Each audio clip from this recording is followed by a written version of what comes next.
Slavery. It's a word that often brings to mind a very specific image. The transatlantic slave trade, vast cotton plantations in the American South, and the brutal centuries of suffering endured by millions of Africans. And while that chapter of history is undeniably one of humanity's darkest and most significant, it's only one part of a much larger, much older, and far more global story. The truth is, slavery wasn't invented in the 15th century. It's a practice that has haunted nearly every major civilization since the dawn of recorded history. Today, we're going to pull back the curtain on this hidden history, exploring how slavery manifested across different cultures long before the first European ships set sail for the Americas. Let's start our journey in the ancient world, the cradle of civilization itself.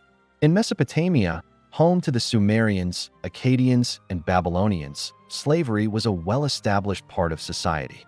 The famous Code of Hammurabi, one of the oldest deciphered legal texts, lays out detailed laws concerning slaves. But who were these slaves? They weren't from a specific race. Most were prisoners of war, captured in the constant conflicts between city-states. Others were people who fell into debt and were forced to sell themselves or their family members into servitude to pay it off. Even criminals could be sentenced to slavery. It was seen as an unfortunate but normal part of life, a consequence of war, poverty, or lawbreaking. Now, let's travel west to ancient Egypt. We often picture thousands of slaves toiling under the whip to build the Great Pyramids.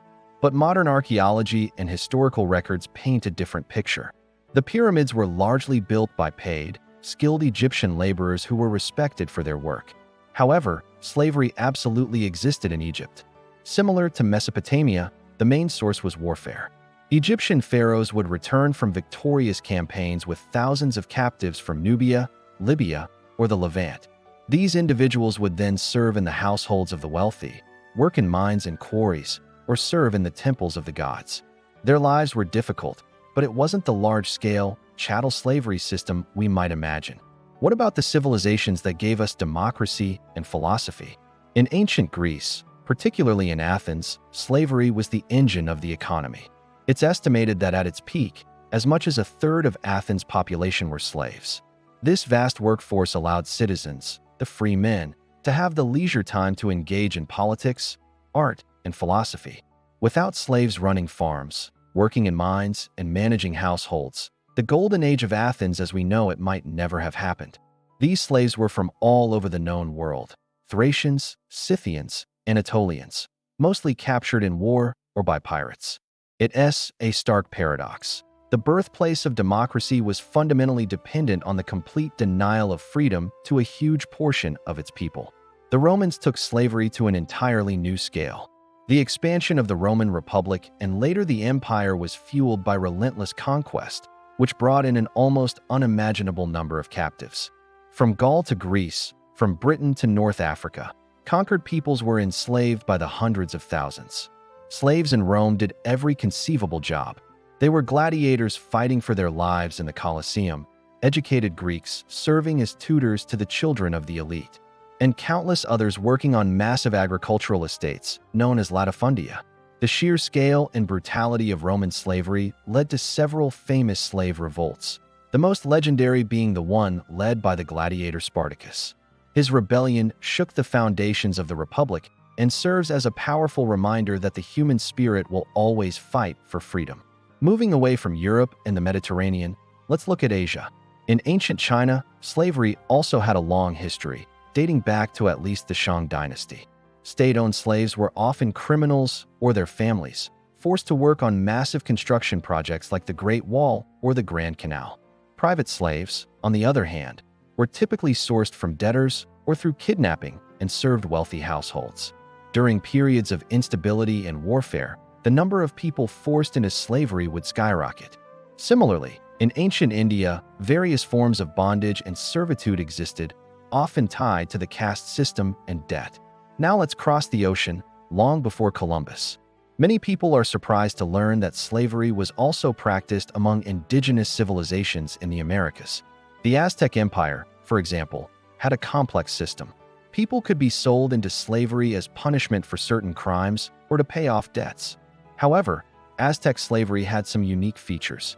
It wasn't typically hereditary. the children of slaves were born free. Slaves could even own property, and in some cases, could buy their own freedom.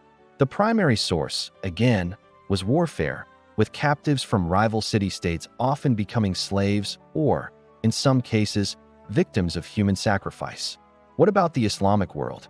After the rise of Islam in the 7th century, slavery continued, but with new regulations drawn from religious texts.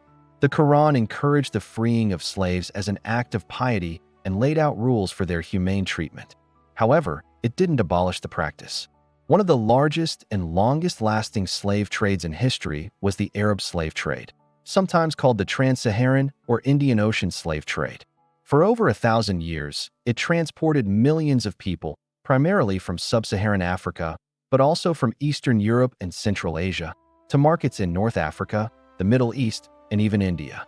Unlike the transatlantic trade, which primarily sought male laborers for plantations, the Arab slave trade had a high demand for women for domestic service and concubinage, and men for roles as soldiers or administrators. And let's not forget the Vikings.